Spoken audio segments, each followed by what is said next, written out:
games. I did say that they could come out early in the season 5-0 or 4-1.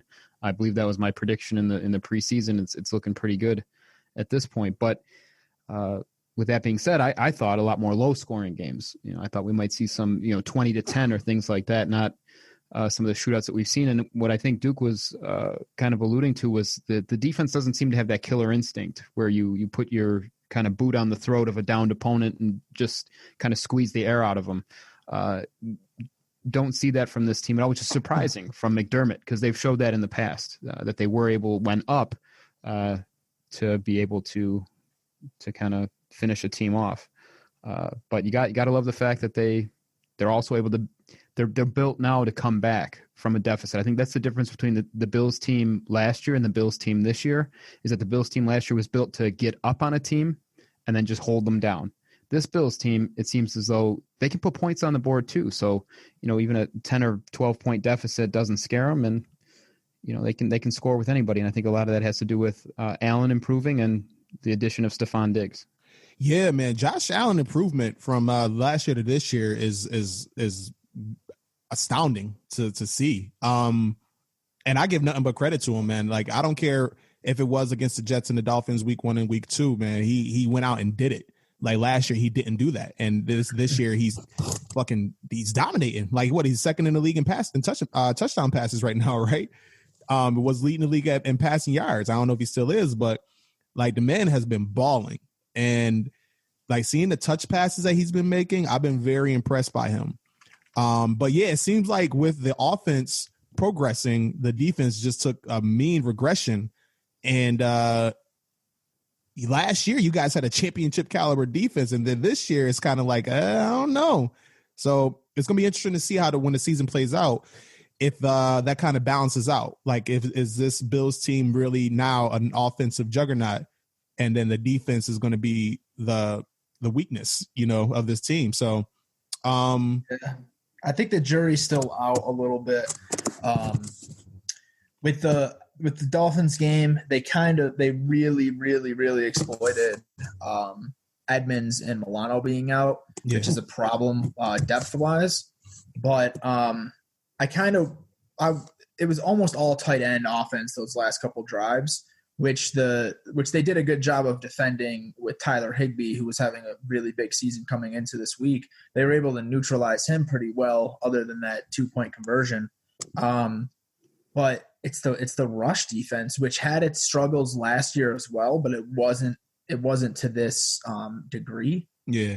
So I don't know if Sean McVay was just doing such a good job opening up the game with some of those screens to Woods and the underneath passes to Kupp, and that's kind of why.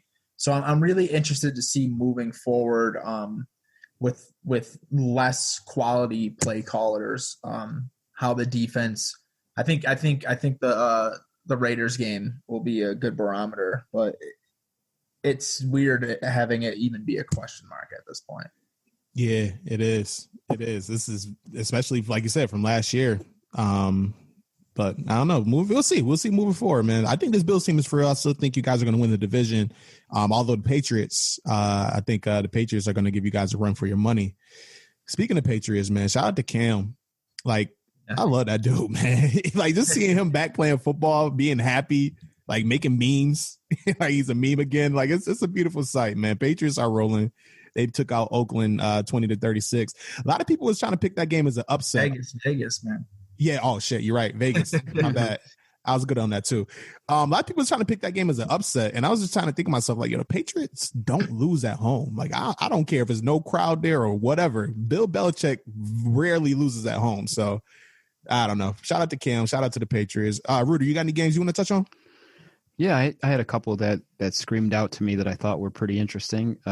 You had your two New Jersey teams that got beat by a combined 72-16 this weekend. That's got to be about the biggest deficits I've seen coming out of New Jersey football in the last 10 years or so. What's striking about that game is you had a Colts team that was, I'd say, a little bit beleaguered, right? We don't know exactly what they are. Yeah. We don't know how good they are. Phillip Rivers has at times looked really good and at times kind of looked like a mess. We don't know exactly who the Colts are yet, but they certainly were enough to give it to the 0-3 Jets. And who, I don't know if this is a statement game more about the Giants or the 49ers, but to see the 49ers, I mean, talk about riddled with injuries, to their starting quarterback, their starting running back, top players on defense, both on the defensive line and in the secondary, weapons all over the field being lost, more weapons being lost during the game, as Jordan Reed, one of the guys that Nick Mullins was leaning on, was also injured during the game. He's out 4 to 6 weeks. But to still go out there and beat the Giants 36-9, that was surprising even for me. So I think that says a lot about who the 49ers are as a team. And I just find it appalling and terrible for New York football fans, whether you're a Jets fan or a Giants fan. This is going to be a long season for these two teams, and I'm not sure quite how they got there. It's pretty awful right now. If you had to bet money, on which team is going to get the first win of the season, who would you guys bet on? Between the two of them? Yeah. That shit is tough, right? Yeah, if Barkley was there, I would 100% say the Giants, but maybe the Giants, just because for some reason the NFC East, just no matter how bad a team is, they always play each other like very well. I mean, you see it with Washington. So maybe just them going into an AFC or another NFC East team and finding a way to win. I'll say the Giants, but I have no backing on why they should win a game before the Jets. It's just they play well in their own division comparatively, I guess. These two teams look like they can both go 0-16. Like it's that bad. Like they really do. They look like they're in terrible shape. It looks ugly for both of these teams. I think that if somehow one of these two teams scores a win, and I'm talking anywhere in the next 4 weeks, because they play some tough opponents coming up. The Giants in particular, these two teams, between the two of them, they play the Rams.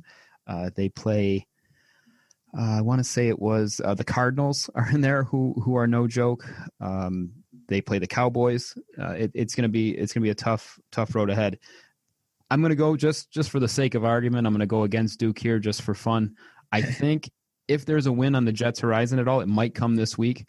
Coming up, it's a short week. You know how that goes. Anything can happen, and they're at home against a Broncos team who is equally as injured as that 49ers team that I was just talking about. So if there's a win on the horizon at all, I think it comes this week. So I don't see it happening, but I'd say the Jets. They could beat the Broncos, man. The Broncos haven't looked too hot either, and plus they down to their third string quarterback. What's his name? Ripner. Ian. It's like Brees Burke. I don't know how to pronounce it at all. Yeah, the Broncos might be in trouble, and I think that even before all this recent host of injuries, I think they were in trouble out of the gate. I think losing Von Miller when they did, I mean that's a guy that's just the heart and soul of a team, and I think it just got torn away from them just essentially hours before the season. So yeah, that's tough. They were up against it to start the year, and it only got worse from there for them. So. Their only chance at success was a kind of resurgent year from the defense and kind of going through Gordon and like how the Bills were last year, and losing Miller and losing Locke. It's not looking good. I don't even know if I'm going to watch this Thursday night. I'm probably definitely going to, but it's going to be bad football. It's like the NFL picks the worst two teams every week they possibly can to put on Thursday night. But we still watch. Yeah, I'm glad they're getting the bad games out of the way, because after this week, I think we got a good slate of Thursday night games. Yeah. That's shout out to the promo crew with the NFL for trying to put together a package to highlight the Jets and Broncos this week. Coming this Thursday, Sam Darnold and the Jets versus Melvin Gordon and the Broncos. I mean, I don't know what you do there. It's tough. That's tough. See Jerry Jeudy. Yeah, I'm just praying, honestly. I kind of want the Jets to win this game because I know they're not a threat to win the division, and I really don't want them getting Trevor Lawrence. Because, like, worst case scenario, they get Trevor Lawrence, they fire Gase and hire a competent coach, and now, like, all this is turned around.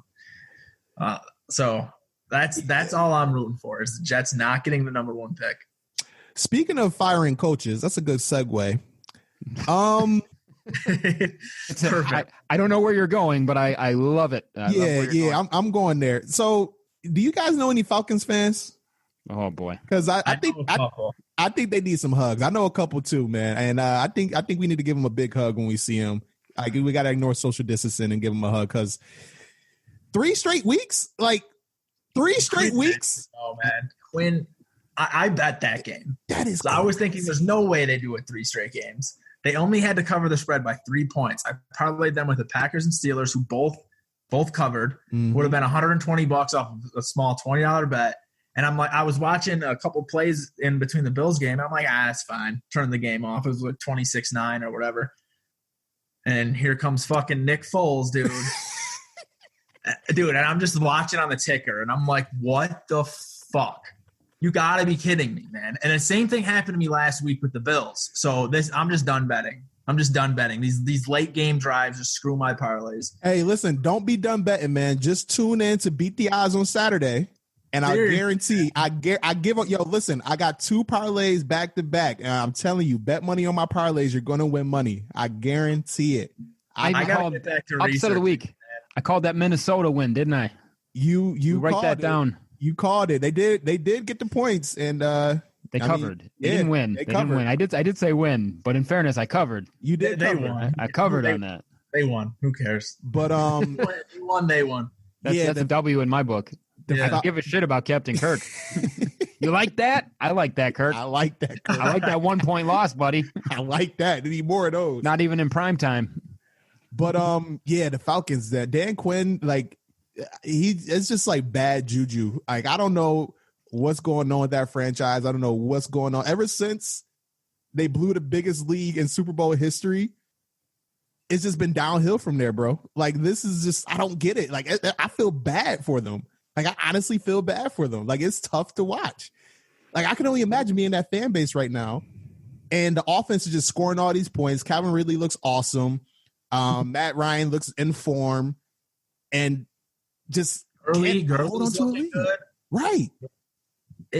They remind me of like an antithesis of what the Bills were early to mid 2000s, where they had these defensive teams, 3-4 Hall of Famer or potential Hall of Fame guys every year, top 5 defenses, and their offenses were just atrocious.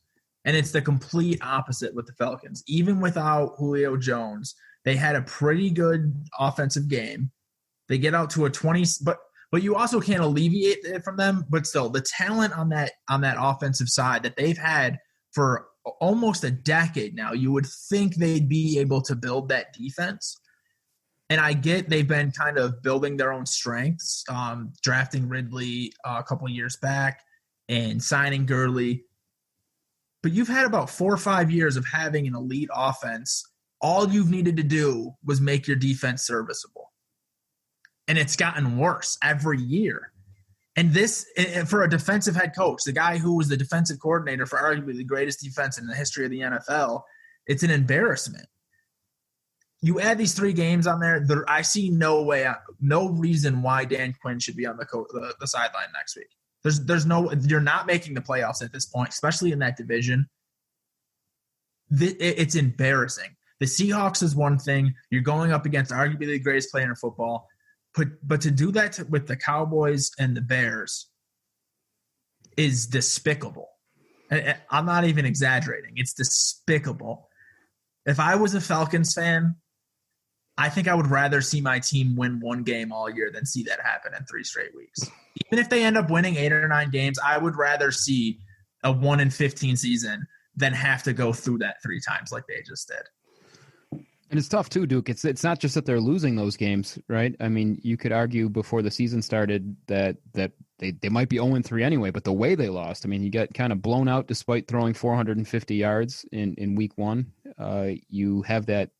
I mean, I'm talking the worst onside recovery that I've ever seen, where it just looked like the special teams was just inept. Like they didn't understand how the play worked, where they just didn't jump on the ball until it slowly rolled for 3 or 4 yards to get past 10 yards and ultimately allow a comeback there. And then again, letting Mitch and the boys hang around until it was time for Nick Foles to make his dramatic entrance and do what he did. So